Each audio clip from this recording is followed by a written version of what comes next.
C'est bon de se retrouver ensemble. Pendant la pause, on a de la misère à vous arracher à vos conversations. Vous êtes tellement, tellement fired up de parler ensemble que ça prend presque un miracle. Mais l'amour, c'est bon. L'amour, c'est toujours bon. Vous êtes d'accord avec moi? Hein? Tantôt, Nabil vient me voir. Nabil, il vient me voir, puis il me prend dans ses bras, puis il sent mon cou. Puis il me dit, bro, ton parfum sent bon. Il me dit, bro, il me dit, ça te fait bien. Voyez-vous, ça, c'est la tendresse de l'amour en Christ. Puis je sais qu'il y a des Canadiens anglais dans la salle qui ne comprennent pas ce langage-là. On appelle ça la bromance. Peut-être qu'il y a des Colombiens qui sont un petit peu résistants. Ah, pas trop résistants. Peut-être des Haïtiens, par contre. C'est comme, wow, les frères, là, pas trop proches, les frères. Mais ça, c'est la beauté du royaume de Dieu. Amen. La beauté du royaume de Dieu, c'est qu'on est des cultures mélangées. Montréal est incroyable pour ça. Est-ce qu'il y a des Européens dans la salle? Levez la main. Est-ce qu'il y a des Sud-Américains dans la salle? Levez la main. Haute, haute, haute. Est-ce qu'il y a des Antillais dans la salle des Antillaises? Yeah! Des Canadiens anglais. Des Canadiens anglais.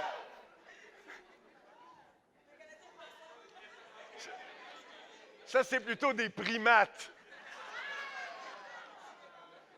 Mais bon, on ne parlera pas de l'évolution de la création aujourd'hui, vous êtes d'accord avec moi? Est-ce qu'il y a des Asiatiques dans la salle? Il y en a, il y en a. Ils ne m'ont pas compris, c'est le problème. Mais il y en a. Est-ce qu'il y a des Africains dans la salle? Il y a des Africains dans la salle. Est-ce qu'il y a des Québécois dans la salle?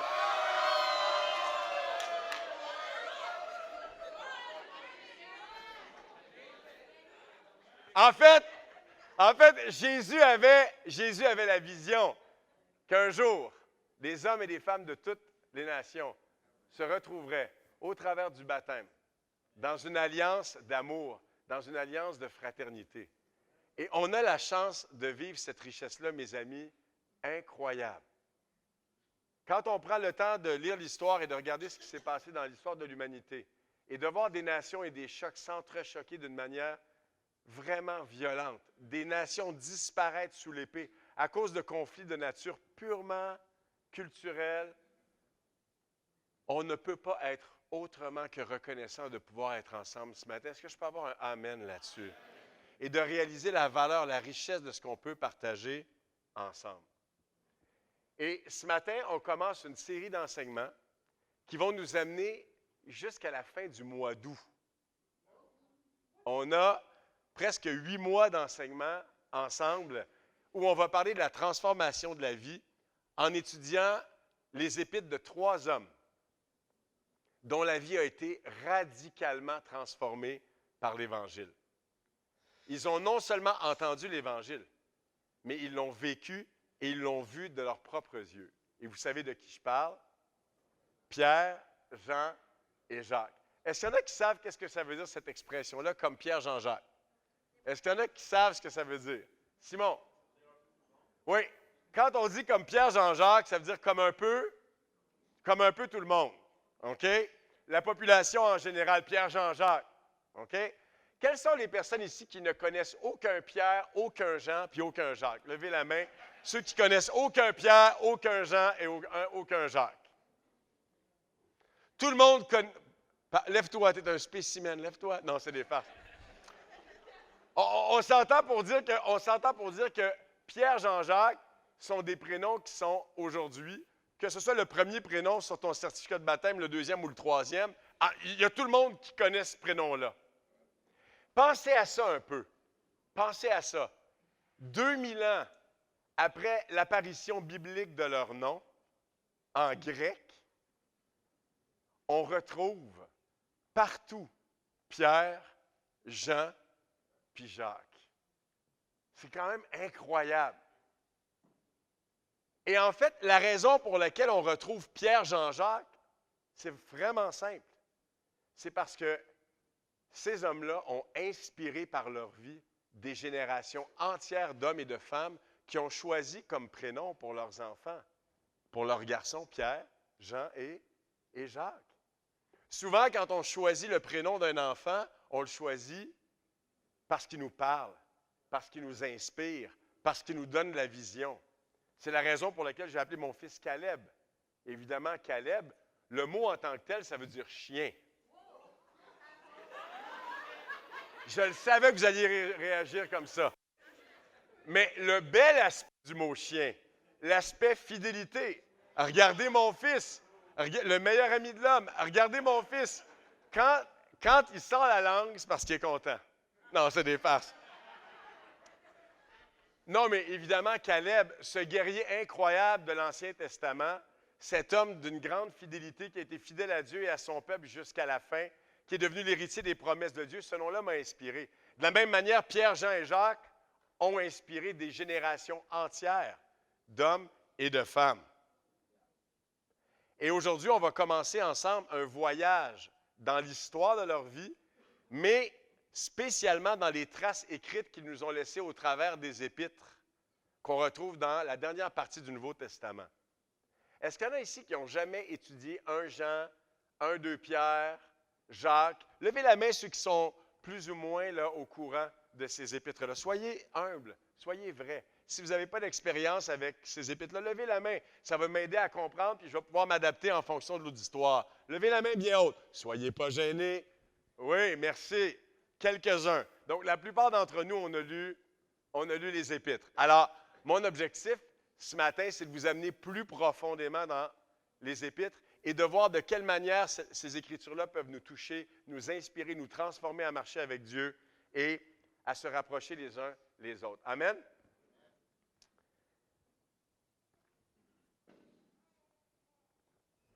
Il était encore jeune lorsqu'il a rencontré le Maître, ou plutôt lorsque le Maître l'a rencontré. Déjà, sa soif spirituelle l'avait entraîné vers la fougue et le mode de vie radical du Baptiste, prêcheur du désert. Comme pour beaucoup de Juifs, jeunes Juifs, initiés à la Torah et au récit des grands exploits du passé, ses filets de pêche, assez grands pour une bonne prise, étaient trop petits pour les rêves de son âme. Jean désirait connaître Dieu et vivre une vie d'aventure. Saisi entre son respect pour son père Zébédée et sa soif de conquête, Jean était convaincu lui aussi que le jour du Messie arrivait. Quelle ne fut pas son excitation lorsque peu de temps après le début de son ministère, celui que le Baptiste annonçait comme l'agneau de Dieu l'appela à son tour à tout quitter pour le suivre.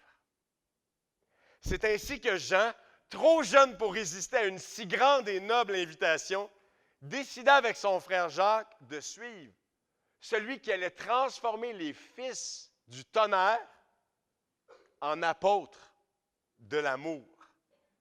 Plus encore, celui que Jésus aimait allait être le témoin du plus grand moment de l'histoire de l'humanité, la résurrection du Fils de Dieu. Après avoir souffert d'une tristesse indicible au pied de la croix de son maître et ami, Jean allait devenir un témoin et un messager privilégié de la bonne nouvelle de la vie éternelle. Sa vie et celle de milliers en furent transformées à jamais. Et Jean nous a laissé le témoignage de sa rencontre avec la parole de Dieu, avec celui qui donne la vie, afin, 2000 ans plus tard, de vous encourager, de nous encourager à chercher Dieu et à faire sa volonté. Amen. C'est important parce qu'on va parler de 1 Jean pendant plusieurs semaines. C'est important que vous compreniez le contexte de la rédaction de l'Épître. L'Épître a été rédigée vers la fin du 1er siècle.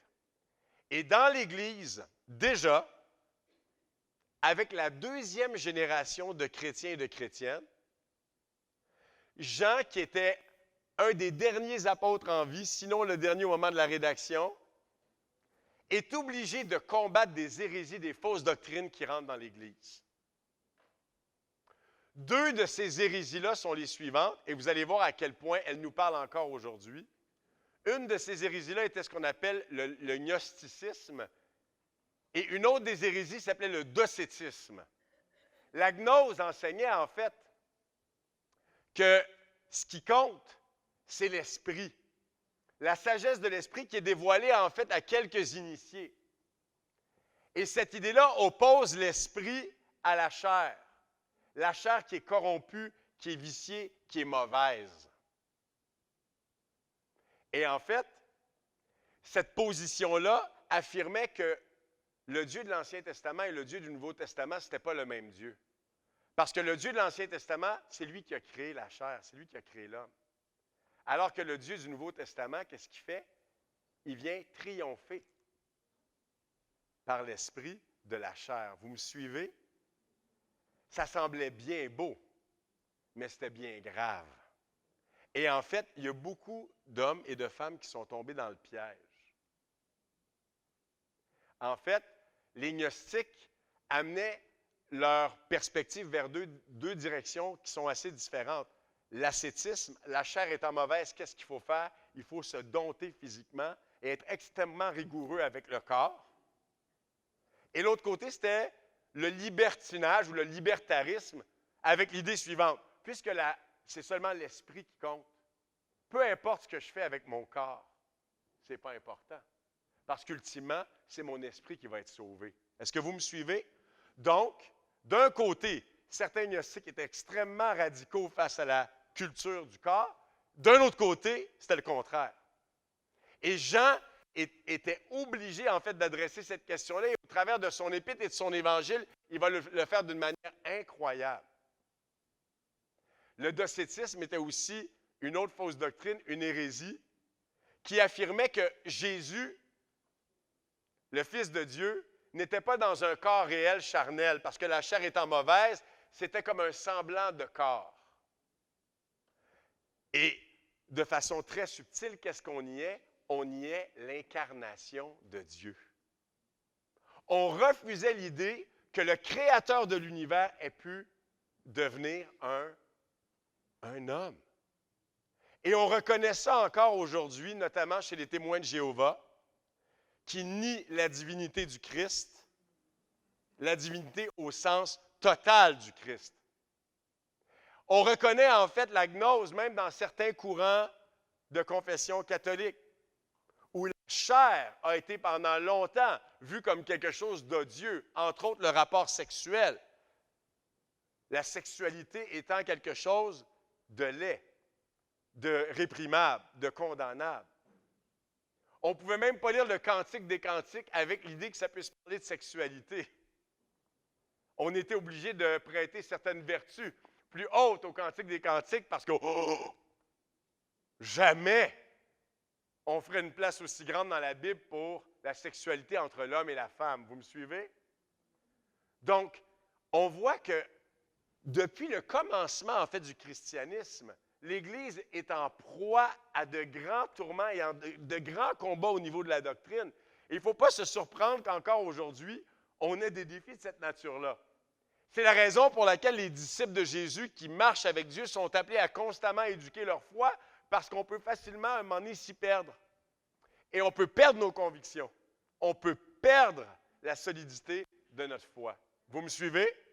Et c'est la raison pour laquelle le disciple de Jésus développe une discipline d'étude de la Bible et de livres spirituels afin justement de constamment renouveler ses convictions parce que le cœur peut perdre sa force, le cœur peut perdre sa lumière, le cœur peut perdre son éclairage. Alors, sans plus tarder, on va commencer ensemble ce matin la découverte de 1 Jean, chapitre 1, qu'on va lire ensemble. Et mon message ce matin va porter seulement sur 4 versets.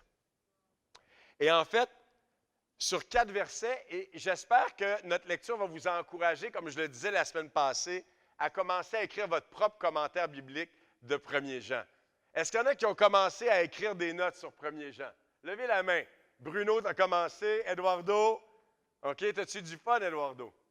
T'as du plaisir? T'as beaucoup de plaisir? OK.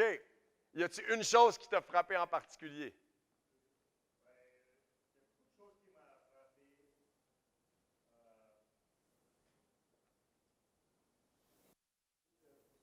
Il est en train de réviser ses notes. Ah, je t'ai pris par surprise. Alors, je ne veux pas te prendre par surprise. Vas-y.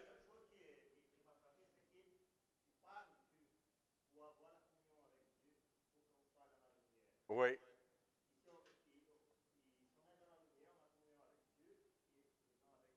tout à fait. Tout à fait. Et ce message-là, en fait, c'est le message de la semaine prochaine. 1 Jean chapitre 1, verset 5 et suivant. Je vous invite à le préparer, à prendre le temps de vraiment lire les versets puis de réfléchir au sens des mots. Et vous allez voir aujourd'hui, c'est ce qu'on va faire. Merci, Eduardo. Tu as été courageux de prendre la parole. Puis continue à faire ça parce que c'est un exercice qu'on doit cultiver en tant qu'Église. Chacun de vous, vous êtes appelé à écrire vos commentaires pour construire votre foi, pour aller au fond des choses.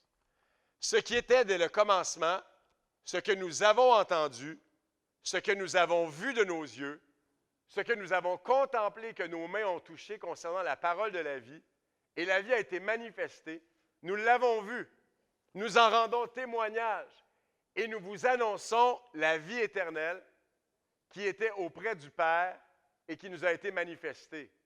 Ce que nous avons vu et entendu, nous vous l'annonçons à vous aussi, afin que vous aussi vous soyez en communion avec nous. Or, notre communion est avec le Père et avec son Fils Jésus-Christ. Ceci, nous l'écrivons afin que notre joie soit complète. Mes amis, ces 10 lignes-là sont parmi les plus grands chefs-d'œuvre de la littérature mondiale.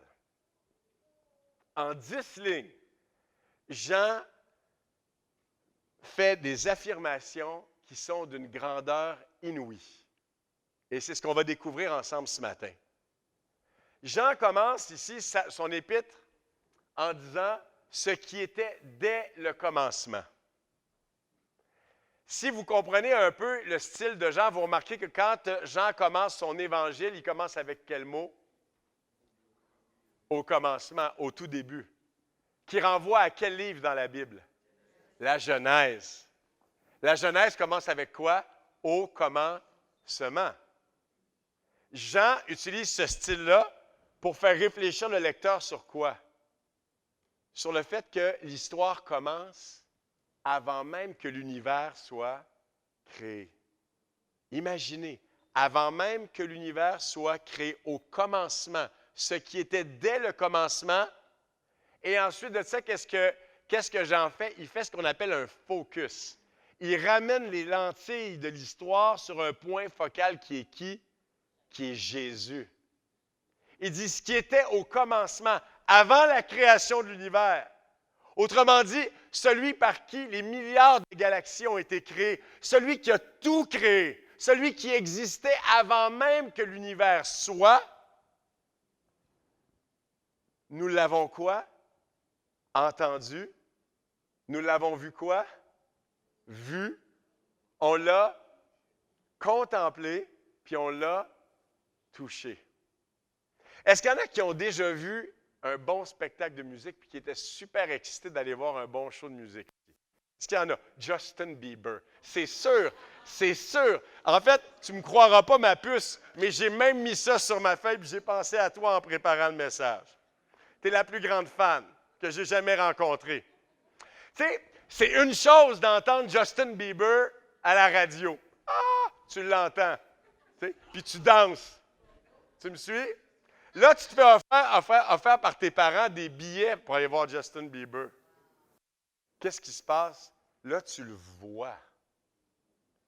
Tu vois. Puis la prochaine étape, c'est quoi? C'est tu contemples Justin Bieber. Tu es comme, est-ce que c'est possible que je sois là? Est-ce que c'est possible qu'il soit là? Puis là, tu commences à vraiment contempler l'idée que, wow, je suis en face de Justin Bieber. Et là, le nec plus ultra, c'est quand il vient dans les rangées, puis là, tu peux toucher Justin Bieber. Ah ben là, Vincent Patry est fired up.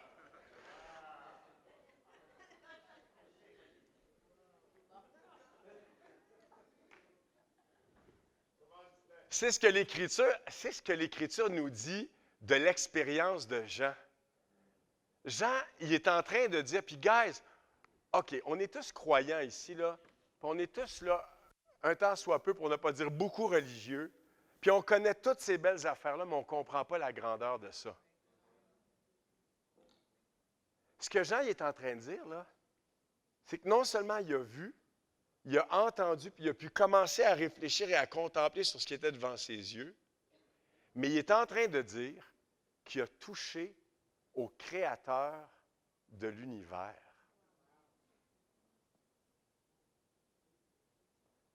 C'est pas toi. Puis c'est pas Justin Bieber non plus. En fait, Dieu, Jésus-Christ, a créé Justin Bieber. Fait que si t'aimes beaucoup Justin Bieber, tu devrais aimer encore plus Jésus. N'est-ce pas? Je sais qu'il y a beaucoup de fans de Justin Bieber ici, puis vous ne le dites pas. Mais ça, c'est une autre question. Mais vous comprenez l'idée ici. Ce que Jean est en train de dire, il est en train de dire à tous ceux qui remettent en question l'incarnation, à tous ceux qui remettent en question le fait que Jésus, Fils de Dieu, Dieu dans la chair, est venu parmi les hommes, non seulement on l'a vu, on l'a entendu, on l'a contemplé, mais plus que ça, on l'a touché. Et c'est la raison pour laquelle Jean prend plaisir, entre autres, à dire dans son évangile qu'il s'était collé contre Jésus. Imaginez la scène. Tu déposes ta tête contre l'épaule de ton Créateur. C'est quand même incroyable. Voyez-vous, étudier la Bible doit nous amener à la contemplation. Parce que tu peux lire un Jean 1 puis juste dire « Ah, c'est beau ». Verset 5. Dieu est lumière. Puis là, tu continues. Mais tu n'as rien vu. Tu n'as rien compris. Ton cœur saisit absolument rien. Tu es loin, loin, loin, loin, loin d'une expérience de rencontre avec Dieu. Tu vois, quand tu prends le temps de contempler ces versets-là, tu réalises quoi? Tu réalises que, wow, j'aurais pu être à la place de Jean. Puis en fait, Jean, il est tellement fired up qu'il est en train de dire, en fait, à ses frères et à ses sœurs de la deuxième génération, c'est comme s'il leur disait, regardez, je sais que vous n'avez jamais vu Jésus de vos yeux. Je sais que vous n'avez jamais vu ses miracles. Je sais que vous n'avez probablement même pas vu plusieurs des apôtres. Mais sachez une chose, ce privilège-là, il nous a été accordé et vous êtes heureux, vous êtes bénis de croire sans avoir vu. Puis ça, c'est chacun d'entre nous, mes amis. C'est chacun d'entre nous. Et la question, c'est qu'est-ce que je fais en tant qu'homme, en tant que femme spirituelle pour me rapprocher de Jésus? Comment on entend Jésus? En lisant les Écritures, en contemplant la création. Vous êtes d'accord avec moi? Comment on voit Jésus? Hein? On voit Jésus beaucoup avec le cœur, puis oui, à travers les gens, effectivement, qui marchent avec Dieu. On voit Jésus comment aussi au travers de notre imagination, parce que Dieu nous a donné une imagination pour pouvoir justement plonger dans les Écritures et imaginer ce qui se passe. Et en imaginant par l'Esprit ce qui se passe, on voit. Et qu'est-ce que ça fait? Ça travaille notre cœur, ça nous inspire. C'est la raison pour laquelle ceux et celles qui passent beaucoup de temps dans la Bible, qui creusent les Écritures, qui se laissent infuser par la parole, sont en feu, sont joyeux. Pourquoi? Parce qu'ils sont pénétrés par Jésus. Vous me suivez? Et c'est ce que Jean partageait avec le peuple. Et il dit, et la vie a été manifestée, nous l'avons vue, nous en rendons témoignage. Pourquoi il l'appelle la vie, d'après vous? Pourquoi il dit la vie a été manifestée, nous en rendons témoignage? Il parle de quoi ici? Il parle de Jésus, mais il parle de quoi en particulier? Pensez-y. Oui, effectivement, c'est un bon point, mais déjà, c'est peut-être trop gros pour nous. Oui, et pourquoi? La vie a été manifestée. Comment la vie s'est manifestée pour que les gens puissent dire, voici la vie devant moi? Parce qu'ils ont touché Jésus ressuscité. Jésus était mort sur la croix. La mort avait détruit la vie. Or, la vie revient avec encore plus de gloire. Et Jean, qu'est-ce qu'il dit? Guys, la vie a été manifestée, on l'a touchée. On a touché la vie. On l'a vu avec nos yeux. Autrement dit, on sait que c'est vrai. On sait que l'éternité existe. On sait que nous-mêmes, un jour, on va ressusciter. Wow! Mais tu partages ça, puis ça presse. Et si effectivement le cœur de Jean, il veut absolument partager ça avec ses frères et ses sœurs afin qu'ils ne se laissent pas séduire par le mensonge. C'est-à-dire qu'effectivement, Dieu est venu en chair parmi nous. Il a triomphé de la mort par la puissance de la résurrection. Wow! Ça change ta journée. C'est vrai, c'est quand tu commences la journée comme ça, là, tu marches dans le métro, puis tu es dans un autre esprit. Parce que tu comprends que la vie est beaucoup plus grande que métro, boulot, dodo.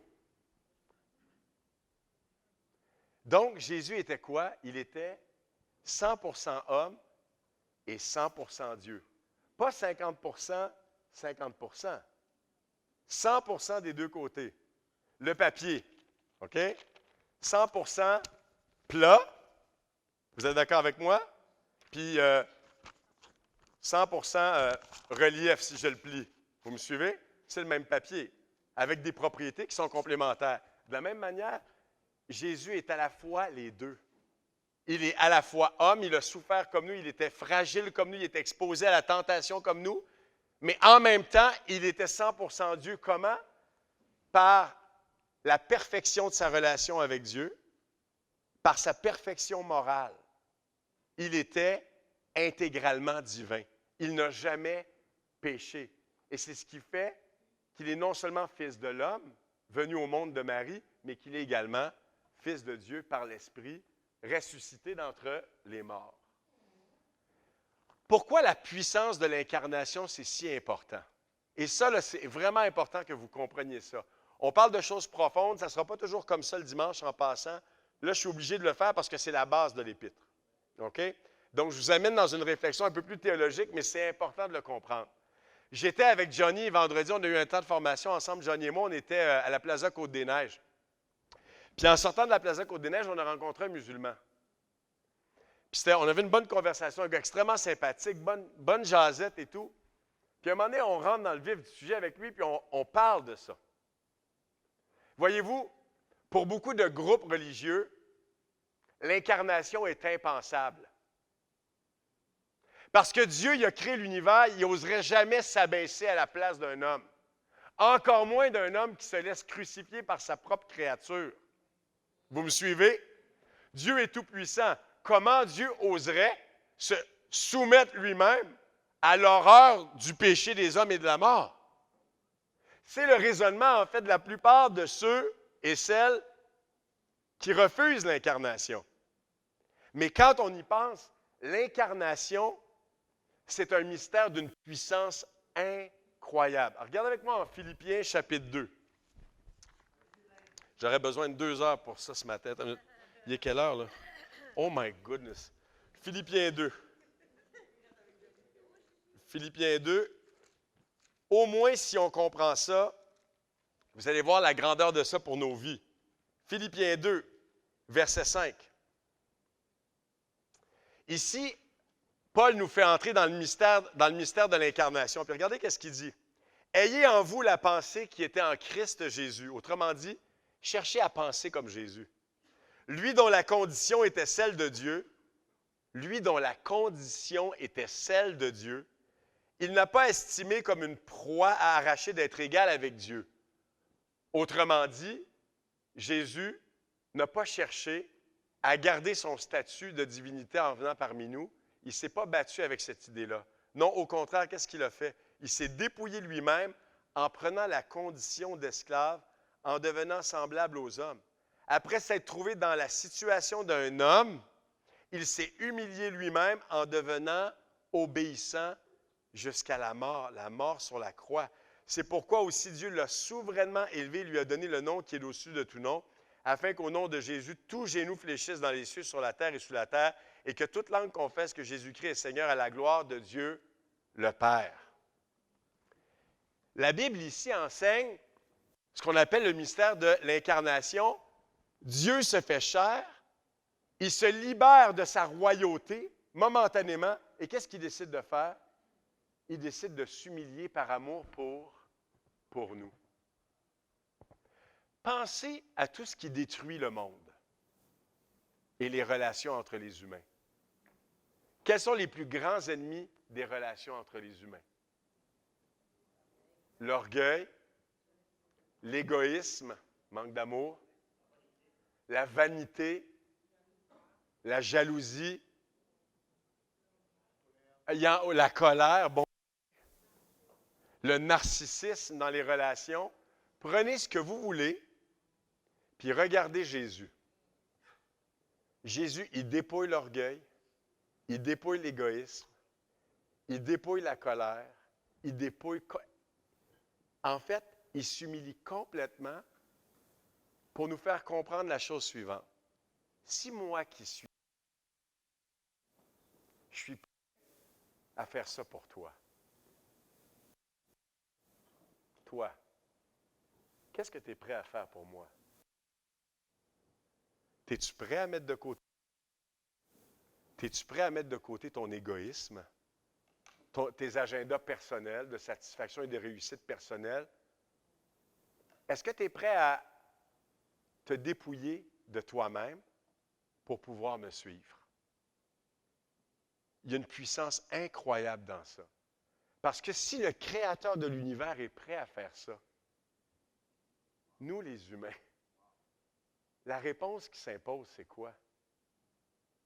C'est de chercher nous-mêmes à se dépouiller pour pouvoir être là davantage dans l'amour les uns pour les autres et pour les gens qui n'ont pas encore connu la vérité. Est-ce que vous me suivez? Et je pense que c'est ce que Jean cherche à communiquer. C'est la beauté inouïe de Dieu, pas dans sa force. On le sait que Dieu est tout-puissant, mais dans son humilité, dans le fait qu'il est venu parmi nous et qu'il a donné sa vie par amour pour nous. Et pour commencer l'année 2016, on a besoin, mes amis, de prendre la décision de se dépouiller de soi-même, de mettre de côté l'orgueil, d'être ouvert, d'être vrai les uns avec les autres, de chercher la lumière, de chercher l'humilité, de chercher la réconciliation s'il y a des relations qui ne sont pas guéries, de chercher l'amour là où il y a l'indifférence, de chercher à se rapprocher de ceux et celles qu'on connaît moins bien dans l'Église. Se dépouiller de sa culture pour embrasser une autre culture. Quand je rentre dans la salle et que je vois, par exemple, tous les Haïtiens ensemble ou un gros groupe d'Haïtiens ensemble ou de Colombiens ensemble, je ne suis pas surpris. Puis en même temps, ce n'est pas tant un problème. C'est normal. On partage la même culture. On partage la même langue. On a des histoires communes. Mais dans le royaume de Dieu, Dieu nous appelle à se dépouiller pour entrer en relation avec l'autre au travers justement de notre fragilité, de notre faiblesse, de notre différence. Est-ce que vous me suivez? Et l'Église peut être d'autant plus glorieuse qu'on se rapproche les uns des autres en s'invitant à manger à la maison, en prenant le temps de se connaître. Raconte-moi ton histoire. J'aimerais apprendre à te connaître. Hier, on est allé chez Mireille et Kevin. Un Burundais, une Camerounaise. Moi, je veux dire, le plantain, ça va, là, mais tu sais, c'est pas comme « Wow! » Non, mais vous me suivez? Tu me donnes le choix entre une poutine puis le plantain. La poutine. Tu me suis? Sauf que ma femme et moi, on était chez eux hier, puis on était comme « Wow! » Quelle grâce on a de pouvoir se connaître. Je disais à Kevin et Mireille, moi, demain, je déménagerai dans une même maison avec vous, comme avec les Picards quand on était à Québec. Aucun problème. Aucun problème. Moi, demain, j'achète une maison, 2 familles là-dedans, pas de trouble. On a tellement de fun ensemble, c'est tellement incroyable. C'est ça l'Évangile. C'est ça le message qu'on vient de voir. Le mystère de l'incarnation nous permet justement de triompher de notre incarnation, de triompher de nos limites, de triompher de notre orgueil, de triompher de notre égoïsme, parce qu'au travers de Jésus, on a pu recevoir l'Esprit Saint au baptême, cet Esprit Saint-là qui nous donne justement la liberté. Et j'aimerais terminer ce matin parce que bon, je suis obligé de sauter des choses. Ben oui. Connaître et partager la vie. Regardez avec moi en Jean 17, verset 3. Ça va être notre dernier passage ce matin. Jean 17, verset 3. Quand on lit un Jean et qu'on commence à méditer un Jean, quand on marche avec Jésus et qu'on cherche à le connaître, en marchant avec lui, en découvrant son cœur, en le touchant, en l'écoutant au travers des Écritures, au travers de notre expérience de la foi, qu'est-ce qu'on veut faire? On veut nécessairement partager Jésus les uns avec les autres. Et j'aime beaucoup ce passage-là. Jésus, avant d'aller mourir, en Jean 17, il va dire quelque chose de magnifique et de simple, mais combien profond. Au verset 3, Jésus va dire, « Or, la vie éternelle, c'est qu'ils te connaissent, toi, le seul vrai Dieu, et celui que tu as envoyé, Jésus-Christ. » Dans le fond, là, pensez à ça. On est en train en ce moment de préparer notre éternité ensemble. Parce que quand on cherche à connaître Jésus et qu'on cherche à toucher Jésus au travers de nos frères et de nos sœurs, qu'on cherche à grandir dans l'amour les uns ensemble, qu'est-ce qu'on fait? On est ici pour quelques années. Pierrette nous a quittés l'année passée. Elle nous a rappelé le fait qu'un jour, nous aussi, on va quitter le monde. On ne sait pas quand est-ce que ça s'en va. On n'a aucune idée, là. Et c'est fou de penser que ce qu'on fait en ce moment, là, c'est la préparation de notre éternité. Et Jésus le dit, la vie éternelle, c'est quoi? C'est notre communion avec Jésus et notre communion avec l'Église. Pourquoi? Parce que l'Église, c'est quoi? C'est le corps de Jésus.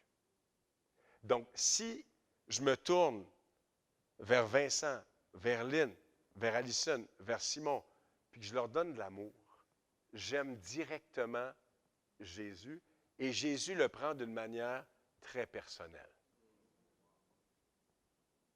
Jésus prend de manière très personnelle notre engagement les uns vis-à-vis des autres. Vous me suivez? Donc, non seulement il faut connaître Jésus intellectuellement, connaître Jésus en étudiant la parole, en étudiant un Jean, puis c'est ce qu'on va faire, mais vous allez voir qu'à partir du verset 5 jusqu'à la fin de 1 Jean, qu'est-ce que ça parle? Ça parle de nos relations les uns avec les autres. Parce que pour Jésus, il n'y a pas de vraie foi chrétienne, il n'y a pas de christianisme sans la cohésion et l'intimité de nos relations. Amen. Et pour donner une direction à l'Église qui est concrète, je vais reprendre certains éléments qu'on a vus avec le leadership mercredi dernier. Ça, je voulais regarder ça avec vous, mais ce sera pour une prochaine fois. OK. Ça, c'est les objectifs pour 2016. Alors, se rapprocher de Dieu, se rapprocher les uns des autres, ça implique nécessairement un engagement. Et ça, c'est les différents objectifs qui sont rattachés à l'engagement de notre Église pour 2016. Première des choses, notre marche avec Dieu, avec Jésus, sa parole, notre discipline personnelle. Là, on commence à étudier un Jean, mais il y en a qui, par exemple, il y en a une quinzaine qui sont en train de faire un plan de lecture annuel de la Bible avec des FODJ, entre autres, et tout ça. Je vous encourage vraiment à avoir un plan de lecture pour commencer l'année, si ce n'est pas déjà fait, et de commencer avec moi une étude de 1 Jean.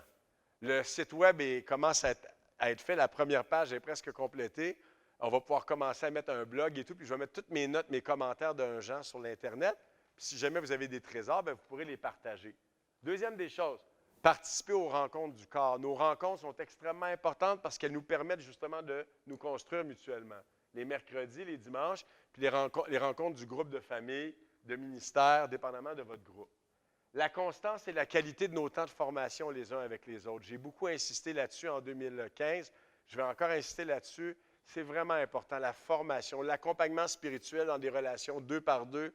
Investissez. Prenez le temps de planifier. Réfléchissez à vos objectifs. Priez ensemble. Encouragez-vous. 4. Les uns les autres, s'investir dans nos groupes de famille.